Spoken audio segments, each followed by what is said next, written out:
For a child of God, every dark valley, every trouble that comes our way has a purpose. God designed it that way. Look at Job. Here Job was minding his own business, taking care of his family, taking care of his 10 children, and he made sure that even if they sinned, he offered a sacrifice to God to make sure that they stayed right with God. Job minding his own business until the devil showed up at God's desk, and God mentioned Job to Satan. Satan didn't even know who Job was until God mentioned him. It was God that said, "Hast thou considered my servant Job?" And then Satan realized, as he looked at Job, he says, "Yeah, but the reason that Job serves you is because all that you've given him, you put a hedge around it so that can't nobody touch it." God said, "Yeah, take that stuff, but you can't touch him."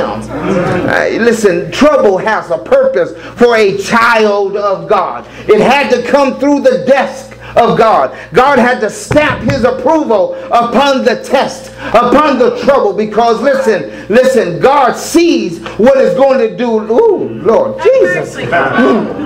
Hold on. Hey. Yes. All right. Yes. All right. That's all right. Put it in music.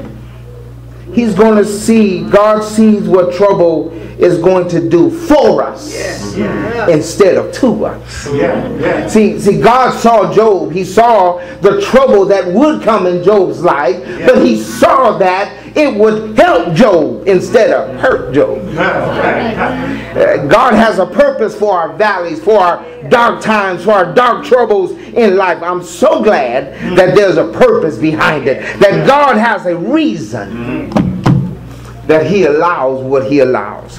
But when the valley comes, David says, "Yea, though I walk through that valley, the shadow of death, I will fear no evil, for thou art with me. Thy rod and thy staff," he says, "they comfort me."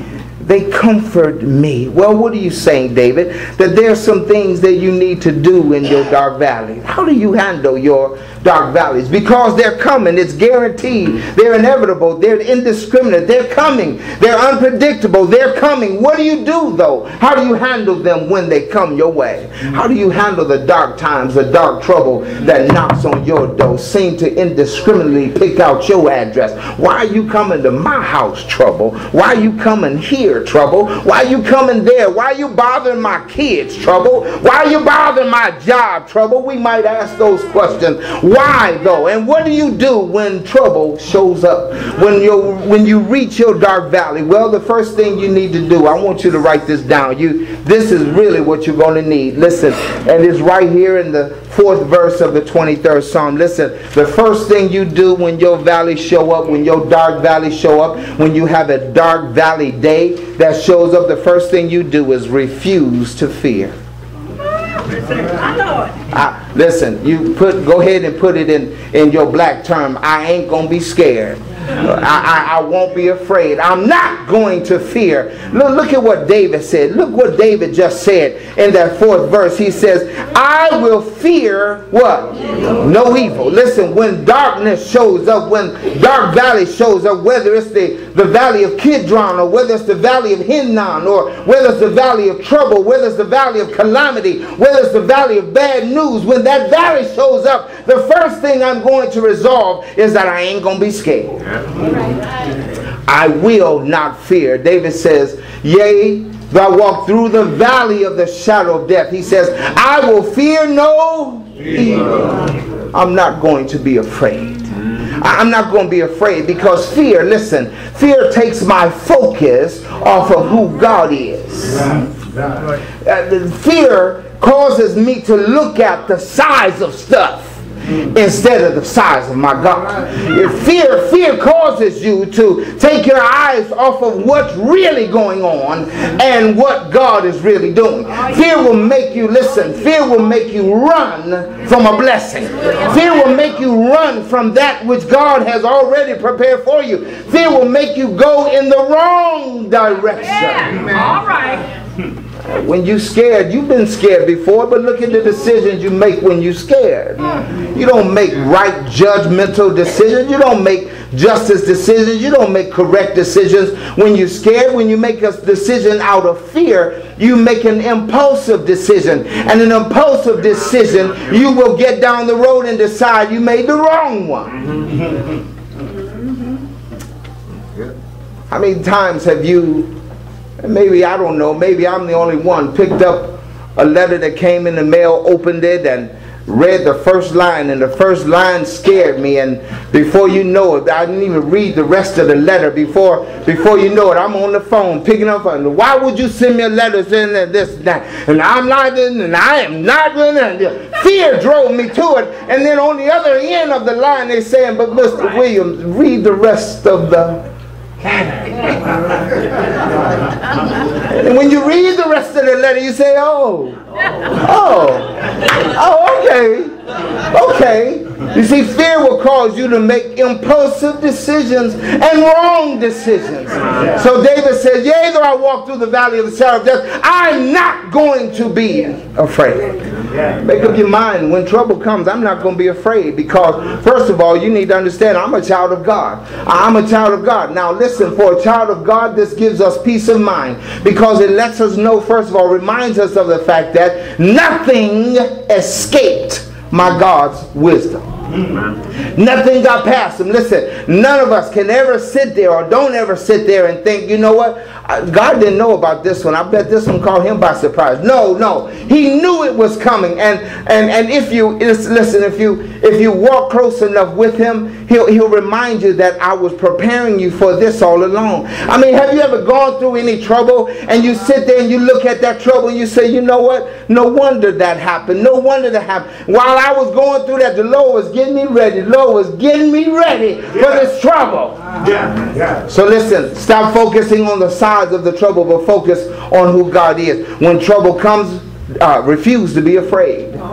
Secondly, you have to understand that this is important, that you remember God's presence.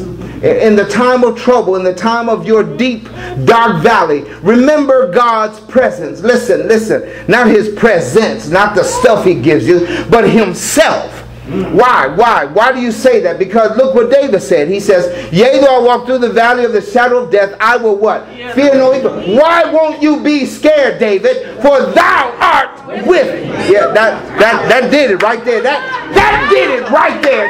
Listen, I can go through anything as long as I know God is right there. I mean, listen, when you walk with the Lord in the light of his word, when you talk with the Lord on a daily basis, when you lay down at night and the last one you talk to was him, and when you wake up in the morning and the first one you talk to is him, and when you get up and go through your day, you're talking and you're walking with him, then you kind of get the kind of cocky attitude, if you will. Let me say a Christian cocky attitude. Not like you walk around like you all that a bag of chips and you're the baddest thing. No. It's not like that. It's not like that. But your attitude toward trouble is, come on, bring it on. Why? Not because I'm so big and bad. Oh, but I've got a God that can handle you. I ain't worried about you, because my God is bigger than you. Listen, focus on God's presence in the time of trouble. Why? David says, for thou art with me. Wait a minute. Wait, David. Because what David here is talking about is intimacy. He's not talking about the fact that God is walking behind him. And he's not talking about the fact that God is walking in front of him. Watch this. David is saying, I won't fear because you are with me. me. Watch this. Now that means, because he's relating here to a shepherd's term. Because when the shepherd was actually with the sheep was when the sheep were in trouble. And so oftentimes when the sheep get in trouble, the sheep only needed the touch of his shepherd. Oh, yeah. Woo, y'all don't hear me. Y'all don't. Woo. Listen.